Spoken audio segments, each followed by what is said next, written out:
7 जजेस कसं काय फिरवाले तुम्ही निर्णय? म्हणजे तुम्ही सुप्रीम कोर्ट मनमानी चालू आहे का तुमची? जर बेसिक स्ट्रक्चर निर्धारित आहे आणि जर बेसिक स्ट्रक्चरचं व्हायलेशन सुप्रीम कोर्ट करायले, आमचं म्हणणं आहे वर्गवारी करण्याचा अधिकार केंद्रातला आहे, तो राज्याला नाही. जय भीम मित्रांनो,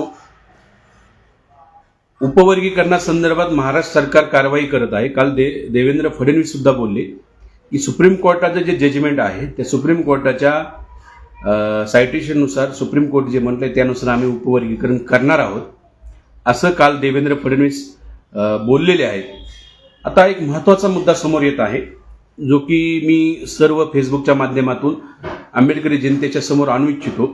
तो मुद्दा हा आहे की 1973 केशवानंद भारतीच्या केसमध्ये सुप्रीम कोर्टानं 13 बेंच म्हणजे 13 जजेसनं तो निर्णय दिलेला आहे. आणि त्या 13 जजेसनं जी भूमिका मांडली ती फार महत्वाची आहे. बघा, लक्षात असू द्या की कोणताही निर्णय सुप्रीम कोर्टाची एक परंपरा आहे आणि तो नियम आहे की आज आता जे वर्गीकरणाचा निर्णय दिला हा 7 जजेसनं दिलेला आहे. आणि ईव्ही चेन्नई केसमध्ये 2005 हा 5 जजेसने निर्णय दिला होता. आता 5 जजेसचा जर निर्णय फिरवायचा असेल किंवा तो रद्द करायचा असेल तर 5 पेक्षा जास्त जजेस अर्थात 7 जजेसला बसावं लागत होतं. म्हणून 7 जजेसचं ते घटनापीठ बसलं होतं. आणि ह्या 7 जजेसनं सांगितलं की उपवर्गीकरण करण्याचा अधिकार राज्यांना आहे. त्यांनी ही बी सांगितलं की बाबा ते फेरफार करत नाहीयेत, कोणती जात त्याच्यातून काढत नाहीत किंवा कोणती जात टाकत नाहीयेत, त्यामुळे आर्टिकल 341चं उल्लंघन होत नाही, असं सुप्रीम कोर्टानं 1 ऑगस्ट 2024च्या जजमेंटमध्ये म्हटलेलं आहे. आता मुद्दा हा आहे की 1973 केशवानंद भारतीच्या केसमध्ये सुप्रीम कोर्टानं एक महत्वाचा निर्णय दिला होता की बेसिक स्ट्रक्चर आहे. बेसिक स्ट्रक्चरच्या संदर्भामध्ये संविधानानं जे बेसिक स्ट्रक्चर दिलेलं आहे या बेसिक स्ट्रक्चरचं कुणालाही व्हायलेशन करता येणार नाही. मग बेसिक स्ट्रक्चर काय आहे की हा भारत डेमोक्रॅटिक भारत आहे, हा भारत रिपब्लिक भारत आहे. हे बेसिक स्ट्रक्चर आहे. म्हणजे आपण सर्व लोक, सर्व भारतातील जनता मतदान करून आपले प्रतिनिधी निवडतो आणि ते प्रतिनिधी निवडलेले विधानसभेत जातात किंवा पार्लमेंटमध्ये जातात आणि मग ते देशाच्या भवितव्याचा निर्णय घेतात.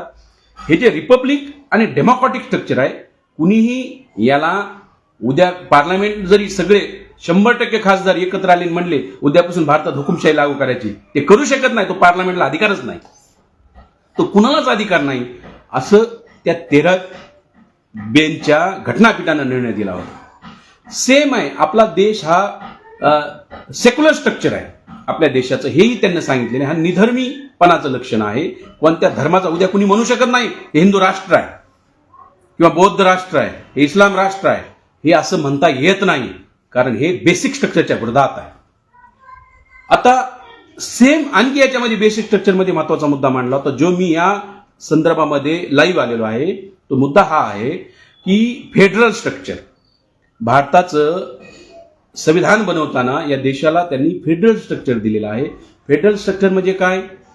काही राज्याला अधिकार आहेत, राज्य सरकारला अधिकार आहेत, काही केंद्र सरकारला अधिकार आहेत. राज्य सरकारच्या अधिकारामध्ये आणि संविधानामध्ये राज्याची लिस्ट आहे, राज्य कशावर कायदा करू शकतं. संविधानामध्ये केंद्राची लिस्ट आहे, केंद्र कशावर कायदा करू शकतं. आणि संविधानामध्ये तिसरी लिस्ट आहे, दोन्ही कॉमन लोक कशावर कायदा, म्हणजे राज्य एक त्याच्यावर कायदा करू शकतं आणि केंद्रही कायदा करू शकतं. अशा बी काही कॉमनची लिस्ट आहे, त्याला कॉन्करंट लिस्ट म्हणतात. आता स्टेटची लिस्ट आहे, सगळं आहे. आता आर्टिकल 341 ज्यानुसार शेड्यूल कास्टला आरक्षण मिळालेलं आहे, ते आर्टिकल 341 मध्ये काहीही करायचं असेल, म्हणजे एखादी जात शेड्यूल कास्टमध्ये टाकायची असेल तो केंद्राचा अधिकार आहे, अर्थात पार्लमेंटचा अधिकार आहे. एखादी जात शेड्यूल कास्टमधून काढायची असेल, हा पार्लमेंटचा अधिकार, हा राज्य सरकारचा अधिकार नाहीये. हे सांगतंय बेसिक स्ट्रक्चर. फेडरल आहे आपला देश आणि फेडरलमध्ये हा अधिकार नाहीये. आता मुद्दा हा आहे की या जजमेंटमध्ये 1 ऑगस्ट 2024च्या जजमेंटमध्ये सुप्रीम कोर्टाच्या जजेसनं सांगितलं की आम्ही हा अधिकार राज्य सरकारला देत आहोत. उपवर्गीकरण करण्याचा अधिकार राज्य सरकारला देत आहोत. पण आमचं हे म्हणणं आहे की भारताचं जे 1973चं जे जजमेंट आहे ते 13 जजेसचं होतं आणि त्या 13 जजेसनं सांगितलं होतं की इंडियाचं हे फेडरल स्ट्रक्चर आहे, हा बेसिक स्ट्रक्चर मध्ये येतं. बेसिक स्ट्रक्चर आहे ज्याच्यावरती कुणालाही अतिक्रमण करता येणार नाही. या 7 जजेसनं याच्यावर अतिक्रमण केलंय. आपलं जे बेसिक स्ट्रक्चर आहे देशाचं, या बेसिक स्ट्रक्चरचा निर्णय 13 जजेसनं दिला होता. तुम्ही 7 जजेस कसं काय रे ते ओव्हररूल करायला लागलात? हे करता येत नाही. It is against constitution. It is against constitution, म्हणजे सुप्रीम कोर्टाच्या परंपरेच्या विरोधात आहे, सुप्रीम कोर्टाच्या नियमाच्या विरोधात आहे. तुम्ही बेसिक स्ट्रक्चरचं व्हायलेशन करू शकत नाही. बघा, उपवर्गीकरण करण्याचा अधिकार कोणाला आहे? तर उपवर्गीकरण करण्याचा अधिकार अर्थात 341 मध्ये काय कॉमा मात्रा काही करायचं असेल तो अधिकार पार्लमेंटला आहे. पार्लमेंट करू शकतं एसटीचं उपवर्गीकरण, पार्लमेंट एसटीचं उपवर्गीकरण करू शकतं, पण राज्य सरकार करू शकत नाही, कारण राज्य सरकारला ती पॉवरच नाही. हे आहे फेडरल स्ट्रक्चर. राज्य सरकारच्या पॉवर निर्धारित आहेत, केंद्र सरकारच्या पॉवर निर्धारित आहेत. सुप्रीम कोर्टाची मनमानी केली आणि सुप्रीम कोर्टाने काय मनमानी केली? या फेडरल स्ट्रक्चरला छेद देणारा निर्णय दिलेला आहे. It is against the basic structure of constitution. आणि हा भयानक बाब आहे. केशवानंद भारतीच्या केसमध्ये 13 जजेस सांगायला लागलेत, अरे तुमची अवकात आहे का 7 जजेस कसं काय फिरवाले तुम्ही निर्णय? म्हणजे तुम्ही सुप्रीम कोर्ट मनमानी चालू आहे का तुमची? जर बेसिक स्ट्रक्चर निर्धारित आहे आणि जर बेसिक स्ट्रक्चरचं व्हायलेशन सुप्रीम कोर्ट करायला, आमचं म्हणणं आहे वर्गवारी करण्याचा अधिकार केंद्रातला आहे, तो राज्याला नाही. भारतीय संविधान सांगतं आणि म्हणून आम्ही उपवर्गीकरणाच्या विरोधात आहोत. राज्य सरकारचा अधिकार नाही. हे बेसिक स्ट्रक्चरचं व्हायलेशन होत आहे आणि बेसिक स्ट्रक्चरचं व्हायलेशन होणं म्हणजे संविधानाचं व्हायलेशन आहे. अरे आपला देश कशावर? फेडरल स्ट्रक्चर उभा आहे ना. मग असं जर असेल तर तुम्ही राज्याला जर उद्या अधिकार सुप्रीम कोर्ट कसं काय देऊ शकते?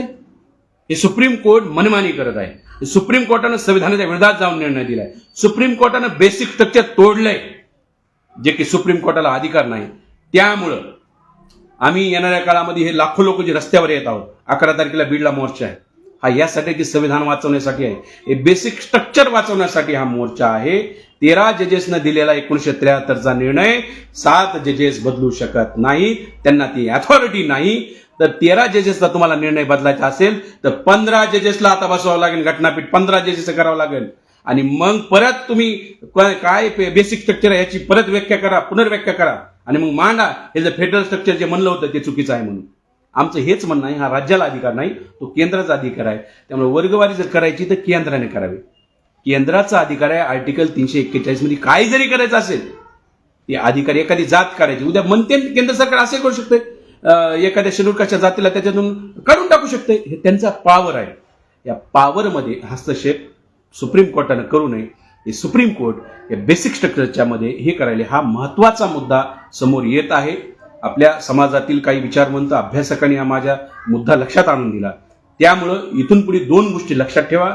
वर्गीकरणाच्या संदर्भात आम्ही विरोधात का आहोत याचं कारण आहे हे बेसिक स्ट्रक्चरचं व्हायलेशन आहे. 73च्या जजमेंटचं केशवानंद भारतीच्या केसमधलं हे व्हायलेशन आहे. हा बेसिक स्ट्रक्चर आहे. पॉवर तुम्ही राज्याला देऊ शकत नाही. सुप्रीम कोर्टाने पॉवर दिली, हे सुप्रीम कोर्टच संविधान विरोधी आहे, संविधानाच्या विरोधात जाऊन निर्णय द्यायला आहे. हा एक आमचं म्हणणं आहे. आणि करायचं असेल तर केंद्राने पार्लमेंटमध्ये करावं. मग क्लासिफिकेशन करा, तुम्ही वर्गवारी काय करायचे करा, ते पार्लमेंटचा अधिकार आहे, पार्लमेंटने ते करावं. परंतु पार्लमेंटला अधिकार जरी असेल, आमचं त्याच्या पुढचं म्हणणं आहे की होमोजिनियस समूह आहे हा शेड्यूल कास्ट. हा होमोजिनियस समूह असल्यामुळं तुम्ही ओबीसी मध्ये वर्गवारी करू शकता, जी महाराष्ट्रात आहे. वंजारी समाजाला वेगळं आहे, धनगर समाजाला वेगळं आहे, बंजारा समाजाला वेगळं आरक्षण आहे. ही जी महाराष्ट्रामध्ये वर्गवारी केली ओबीसी मध्ये, ओबीसी हा हेट्रोजिनियस समूह आहे. कारण भटके मुक्त, तांड्यावर राहणारा लमान आणि गावात राहणारा माळी हे होमोजिनियस होऊ शकत नाही. त्यामुळे ओबीसीची वर्गवारी संविधानानुसार करता येते.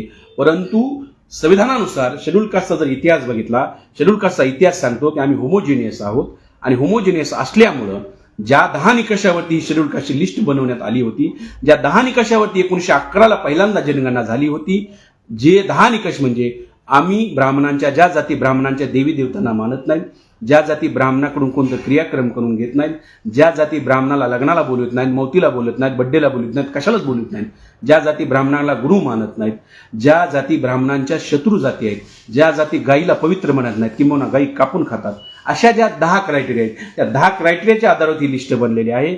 आणि त्यांनाच 1935च्या मध्ये शेड्यूल कास्ट ज्यावेळी शब्द आला त्या शेड्यूल कास्टच्या लिस्टमध्ये इन्क्लूड केलेलं आहे आणि त्यांनाच राष्ट्रपतीने 1950ला भारताच्या संविधानानं आणि भारताच्या पार्लमेंटनं संविधान सभेनं त्याच लिस्टला शेड्यूल कास्ट म्हटलेलं आहे. इट इज होमोजिनियस लिस्ट आहे, ही हेट्रोजिनियस नाहीये. आम्हा सगळ्यांना अस्पृश्यतेचा चटका बसलेला आहे. आम्हा सगळ्यांचे दुश्मनी ब्राह्मण लोक आहेत आणि आम्ही कुणीही गायीला पवित्र मानत नाहीत. अशा ते लोकांचा होमोजिनियस त्या 10 क्रायटेरियानुसार ही आहे. तुम्ही आमच्यामध्ये एज्युकेशनली बॅकवर्डनेस आणि सोशली बॅकवर्डनेस या गोष्टी आणू शकत नाहीत. हेच आर्टिकल 341चं जे बेसिक आम्ही जे सांगायला इंटरप्रिटेशन करायला लागलो, हे सुप्रीम कोर्ट आमच्या विरोधात जाऊन निर्णय देत आहे. त्यामुळे संविधान वाचवण्यासाठी उपवर्गीकरणाला विरोध आमचा यासाठी आहे की हे संविधान विरोधी आहे, हे फेडरल स्ट्रक्चरच्या विरोधात आहे, हे 13 जजेसने निर्णय दिला त्याच्या विरोधात आहे. त्यामुळं कुणाला काही लोकांना वाटतंय की आम्ही मातंगाच्या विरोधातला मुद्दा नाही, संविधानाचा मुद्दा आहे. जर सुप्रीम कोर्टामार्फत पार्लमेंटच्या लोकांना माहीत आहे, ज्यांचं सरकारला यांना माहीत आहे की हे निर्णय आम्हाला लावता येणार नाही, त्यामुळे ते सुप्रीम कोर्टाच्या मार्फत या गोष्टी करायला लागलेत. पण सुप्रीम कोर्ट सुप्रीम नाही, संविधान सुप्रीम आहे एवढंच लक्षात ठेवा. आणि संविधान वाचवण्यासाठी 11 तारखेला बीडमध्ये लाखोच्या संख्येनं जमा, एवढंच सांगताना थांबतो. धन्यवाद. जय भीम, जय भारत.